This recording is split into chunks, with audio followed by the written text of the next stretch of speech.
dit que vous avez presque déserté la CAN, vous avez volé en quelque sorte au sécours de la victoire en vous rendant à la finale. Et puis, vous venez de le dire, une autre délégation, beaucoup d'agents est sortie donc, pour la campagne des éléphants. Beaucoup de personnes, c'est vrai, vous avez été très généreux, les journalistes, les supporters, beaucoup ont été voir cette finale à Bata. Vous venez d'annoncer que d'autres personnes seront au Niger. Est-ce que Alain Lobogno n'est pas en train de devenir ce fameux ministre du football alors qu'on sait qu'à ses débuts, il avait dit qu'il allait être le ministre? Bon, j'ai manqué d'ajouter que... attendez, j'ai manqué, pour ne pas oublier, j'ai manqué de préciser qu'une partie de cet argent a permis à l'équipe nationale de basket d'aller se qualifier au Bénin pour l'Afro-Basket. Il n'y a pas d'argent pour le football, il y a de l'argent pour le sport en Côte d'Ivoire. Voilà le résumé. Et puis comprenez en tant que journaliste qu'il n'y a pas de fédération de football au-dessus d'un ministère des Sports. Ce n'est pas possible. Maintenant, si vous demandez au ministre des Sports de devenir agent de football, je suis désolé, après ma nomination, j'ai dit clair, je ne suis pas le ministre du football, je reste le ministre des Sports. Il faut que le débat soit clair, il faut que les journalistes le notent. La fédération ivoirienne de football n'est pas au-dessus du ministère chargé des sports. Il y a simplement une question de logique, il y a une question de discipline budgétaire. Nous avons 4 milliards. En janvier, une fédération demande 3 milliards et demi. La fédération les utilise, mais toute l'année, vous n'avez plus d'argent dans vos caisses pour financer les autres disciplines sportives. Pour la petite histoire, la Côte d'Ivoire en compte plus de 52 en termes de fédération sportive en Côte d'Ivoire. La victoire des éléphants a réconcilié le ministère et non, la FIF. La FIF et le ministère ne sont pas imparables. On a vu clairement qu'il y avait un bras de fer. Mais écoutez, c'est parce qu'il y a victoire que vous vous rappelez qu'il y a des débats entre ministère et fédération. Depuis toujours, si vous rappelez-vous, souvenez-vous, tous les ministres des sports ont toujours maille à partir avec le président de la fédération ivoirienne de football. Ça, rappelez-vous, fouillez dans vos archives, vous allez vous en rendre compte. Mais nous disons que les rôles sont partagés. Nous ne sommes pas chargés de recruter un entraîneur, nous ne sommes pas chargés de faire un classement. Nous avons la responsabilité de faire gagner l'équipe nationale de Côte d'Ivoire. C'est ce que nous avons fait passer comme message. Nous avons pendant longtemps dit aux joueurs, arrêtez de jouer pour vos fan clubs, jouez pour votre pays. Nous avons demandé à la fédération, arrêtez de faire voyager des personnes à ne pas faire voyager. Arrêtez. Rendez-vous disponible. Mettons la transparence partout. Écoutez, si nous avions gagné la Coupe du Monde, vous auriez dit les mêmes choses. C'est parce que nous avons perdu que tout le monde a oublié le débat autour de la Coupe du Monde. Mais pourtant, c'était les mêmes choses. Le football aujourd'hui est une industrie. La Côte d'Ivoire ne peut pas y échapper. Notre fédération n'est pas au-dessus de toutes les fédérations mondiales. Discipline budgétaire, c'est ce que nous avons fait passer comme message. Le chef de l'État a décidé de récompenser les athlètes. Au nom de la nation ivoirienne, c'est ce qui a été fait. 30 millions en espèces, une villa. Pas plus tard qu'hier, des instructions ont été données à la Fédération ivoirienne de football pour nous acheminer les relevés d'identité bancaire actualisés des joueurs pour leur virer les 30 millions cash promis par l'État de Côte d'Ivoire. Quant aux résidences, elles seront construites, les clés seront remises aux athlètes. Pour revenir à la question de l'entraîneur, oui, c'est une information qui a été donnée. Je peux dire même que l'information a circulé avant la Coupe d'Afrique. Nous avions rencontré l'entraîneur, nous avons demandé à l'entraîneur de rester à son poste, de jouer pour son pays. Il a fait. Maintenant, c'est un autre débat. Restera pas. Nous pensons que Hervé Renard est un compétiteur. Hervé Renard n'est pas un philanthrope. Maintenant, il s'agit de trouver les arguments nécessaires pour permettre à Hervé Renard de travailler dans les meilleures conditions. Parce que ce sont ces conditions qui ont fait défaut jusque-là. Maintenant, tout à l'heure, un de vos amis posait la question quant aux retombées de la Coupe d'Afrique. Si j'avais été à la tête de la Fédération ivoirienne de football, j'aurais édité à ce jour peut-être 5 millions de maillots nouveaux qui auraient été vendus pour trouver des ressources, en dehors donc des ressources de l'État, pour faire face à tous les besoins, parce que tout est lié aux questions d'argent. Si Hervé Renard aujourd'hui réussit à gagner la CAN, c'est parce qu'il est un gagneur. Si aujourd'hui il se pose le problème de son maintien, c'est parce qu'il a d'autres projets. Mais nous pensons, et le chef de l'État l'a dit, Hervé Renard doit rester. Nous allons nous donner des ressources. Roger l'avait fait par le passé, en maintenant Philippe Troussier à la tête de la SEC. En tant que supporter, chaque supporter avait contribué. On achetait des t-shirts, on achetait des gadgets. Je pense que les meilleures retombées de la Coupe d'Afrique devaient permettre de donner des idées à ce qui dit mal football. Monsieur le ministre, ça fait presque 10 jours, 2 semaines que le Toujours dans le bilan. oui, a demandé expressément à Hervé Renard de rester. Alors que qui dit le président de la République dit le ministre des Sports. Est-ce que depuis ce temps-là, vous avez rencontré Hervé Renard pour voir dans quelles conditions il resterait? Non, il a gagné, il allait se reposer. Nous sommes en contact, rassurez-vous, d'autres fois mieux autorisées que la mienne en parleront dans un futur très court. Question, je l'ai dit, mais peut-être que mon message n'est pas bien passé. La Côte d'Ivoire est restée 54 ans sans loi sur le sport. Et le seul test avant le 22 décembre 2014 qui a régi le sport place les fédérations sous la tutelle technique, financière, administrative du ministère des Sports.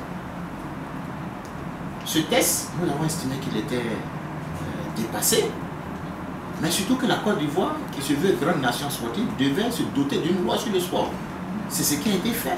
Le 22 décembre 2014, la loi est promulguée. Dans cette loi, la tutelle, c'est le ministère des Sports. Les fédérations ont une certaine autonomie, mais en respectant les tests en vigueur en Côte d'Ivoire. Si vous êtes une fédération sportive en Côte d'Ivoire, c'est parce que vous respectez les tests. Or, nous savons que nos fédérations sont jalouses de prérogatives dont elles ne disposent pas. Parce que depuis 60, on n'a jamais signé une convention entre le ministère des Sports et une fédération à qui l'État devait donc déléguer une partie du service public qui est le sport. Il est donc temps que ceux qui parlent d'autonomie, d'indépendance, se mettent à jour par rapport à la loi qui régit le sport en Côte d'Ivoire. C'est ce que nous sommes en train de faire. Désormais, les règles seront déterminées. La loi a été votée, nous sommes en train de prendre les décrets d'application qui vont faire l'objet de débats au sein du Conseil des ministres, signature et puis promulgation.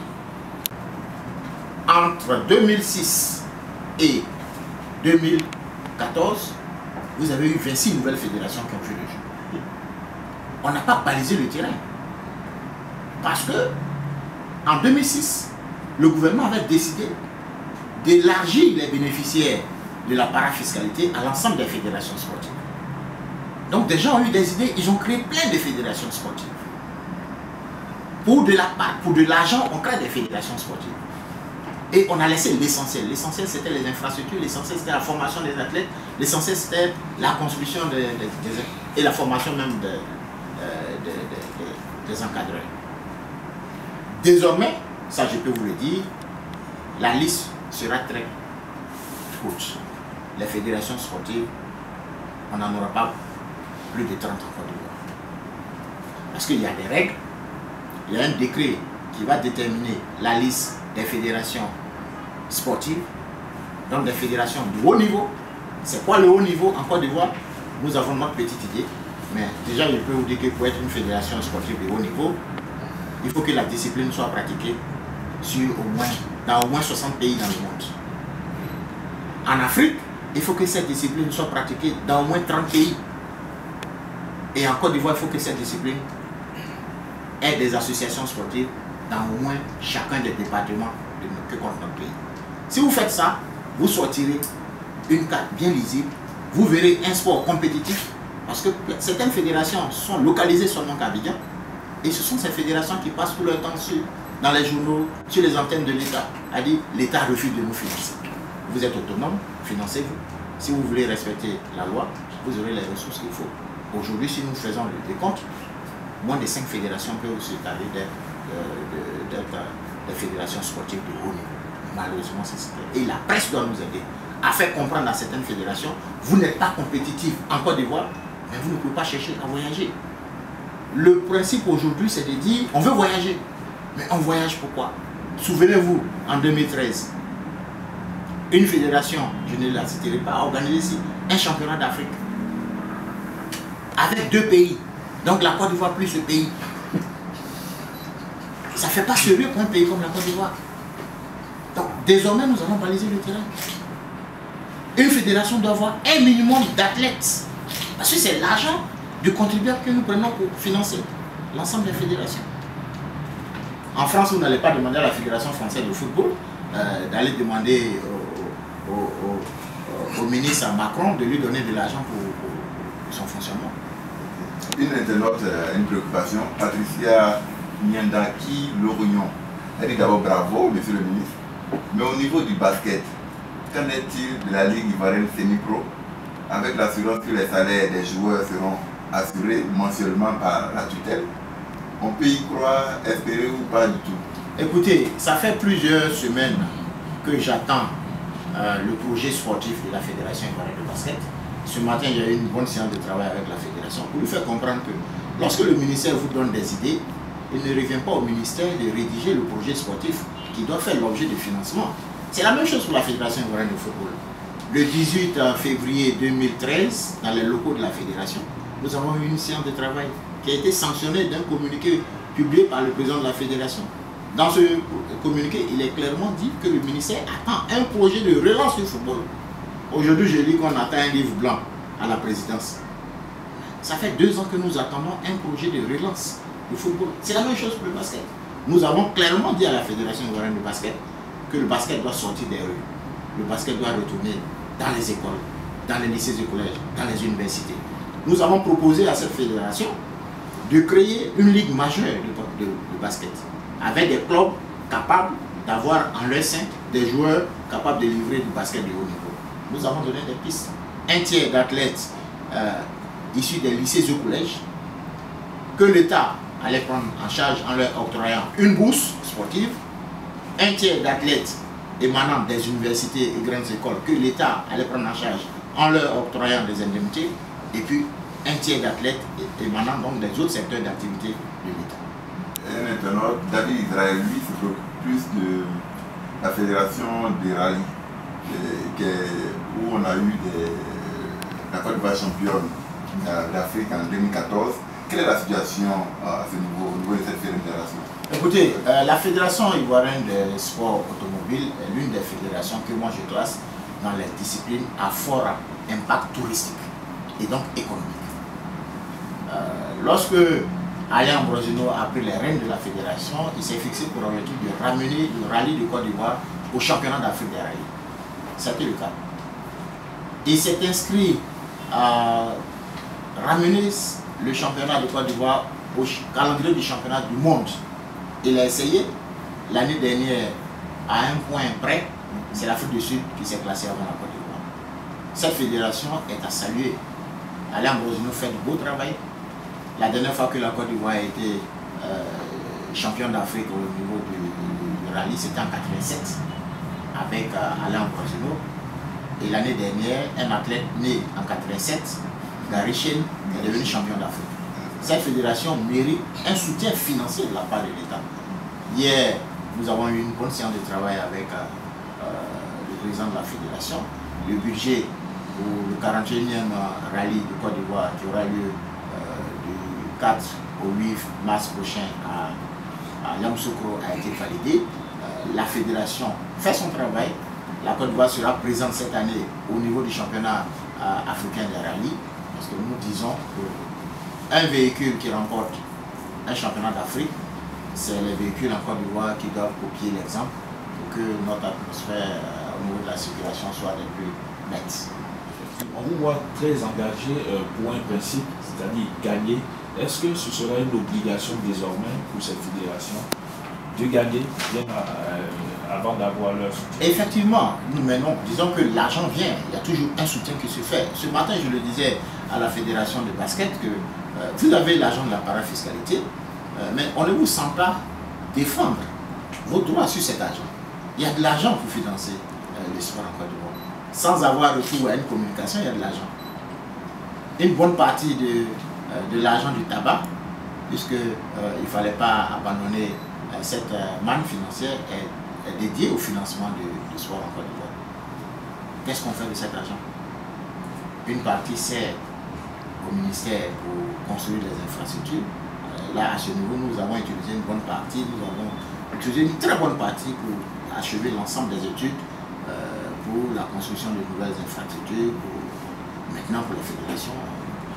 Et je insiste là-dessus, allez-y gagner, au retour, vous aurez des récompenses. Quand je dis allez-y gagner, c'est simple. Avec la loi sur le sport, un décret sera pris en Conseil des ministres fixant les droits et avantages, droits, devoirs et avantages des athlètes. C'est de façon discriminatoire qu'on fixe. Il n'y a aucun test depuis 1960.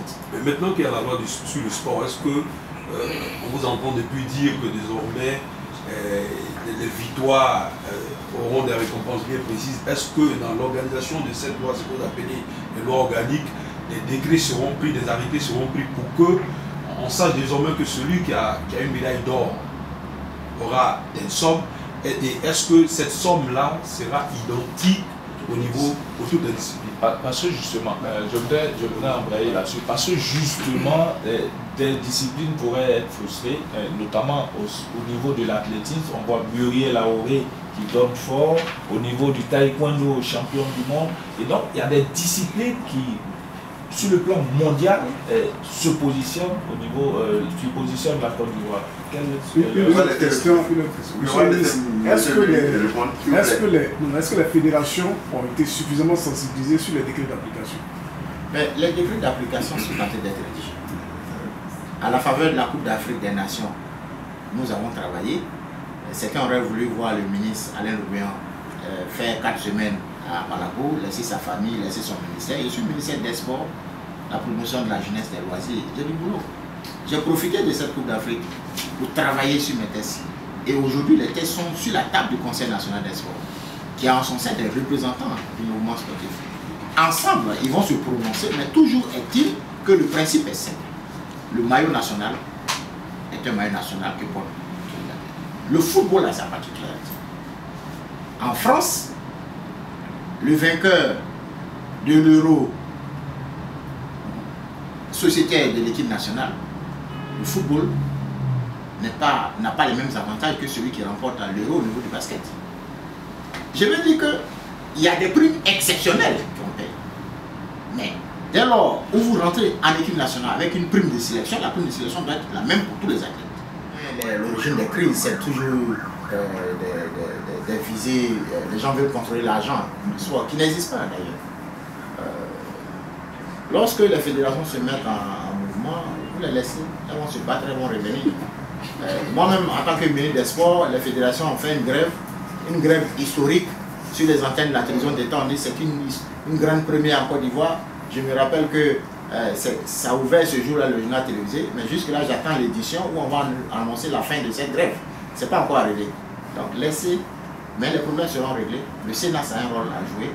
Les fédérations elles-mêmes vont saisir le Sénat. On réglera tous les problèmes. Pour l'Afrique, notre priorité doit être la professionnalisation du sport en Côte d'Ivoire. La professionnalisation du sport en Côte d'Ivoire. Et je peux vous dire que j'ai terminé l'année 2014 en lançant le projet d'études avec le BINET qui va nous accompagner donc dans la réalisation de cette étude complète. Et il nous faut aujourd'hui une bonne réflexion. Sortons de l'à peu près. Un championnat professionnel de football donnera quoi? On nous dira, oui, mais vous faites de l'ingérence. Nous ne faisons pas de l'ingérence. Nous sommes ministres des Sports. Donc nous planifions. L'étude sera conduite avec un cabinet international.